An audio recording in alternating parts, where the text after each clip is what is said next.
புரியுதா? ஐயா ரஜினிகாந்த் கேட்டாங்க, சிவநிதி எப்படி படிக்கிறதுக்கு எப்படி நேரம் படிக்கிறதுக்கு?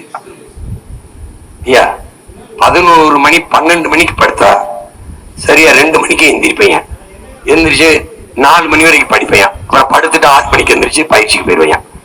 ஒருவேளை 2 மணிக்கு தான் படுத்தேன்னா 4 மணிக்கு எந்திரிப்பையா, 6 மணி வரைக்கும் படிப்பையா, அப்படியே எந்திரிச்சு பயிற்சிக்கு போயிருவையா, ஜிம்முக்கு பயிற்சி.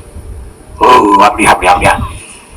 அப்ப நான் ஒரு புத்தகம் கொடுத்தேன் ஐயாவுக்கு, சும்மா படிக்கணும்னு ரொம்ப ஆசையா இருக்கு, முன்ன மாதிரி இல்லை, 10 பக்கம் பரட்டாலே தூக்கம் வந்துருது. நல்லதாங்க ஐயா, அவன் தூக்கம் நாம தூக்கம் மசை போட்டு மாட்டேங்கிறான்.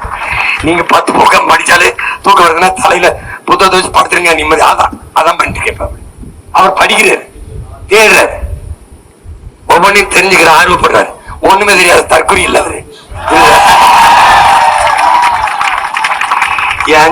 என்ன சொல்ற எதுன்னு தெரியல. இவர் 1000 கொடுத்துட்டு இருந்தார் ஐயா. இவர் எப்படியாவது அந்த ஓட்ட திருப்பணும். நான் வந்தா 2000. யாரா ஐயா? எடப்பாடி ஐயா, புரட்சி தமிழ 2000. இவர் அப்பா நானும் 2000. இன்னொருத்தர் கீழே இருந்து 2500.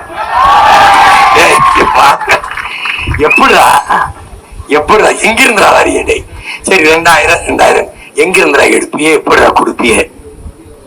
அடிச்சு விடுவான். ஏற்கனவே 10 லட்சம் கோடி கடை. இவங்க சொல்லியிருக்க இந்த ஃப்ரீ ஸ்கீம் எல்லாம் நிறைவேற்ற இன்னும் 10 லட்சம் கோடி வாங்கணும். 3 லட்சம் கோடி பட்ஜெட்டு, 1 லட்சம் கோடி வட்டி, 2 லட்சம் கோடி வச்சுதான் இதெல்லாம் நடத்துது. ஏற்கனவே வாத்தியாருக்கு சம்பளம் இல்லை, டாக்டருக்கு சம்பளம் இல்லை. இப்ப இங்க போலீஸும் போராத வரும். போலீஸுக்கு சம்பளம் தான் இல்ல வரும். அதுக்கு முன்னாடி நான் வந்துடணும் ஆட்சிக்கு, இல்லைன்னா ரொம்ப கஷ்டம். சரி புதுசா தான் சொல்றியா? அது இல்ல, நான் சுழற்சி முறையில் காவலருக்கு விடுமுறை.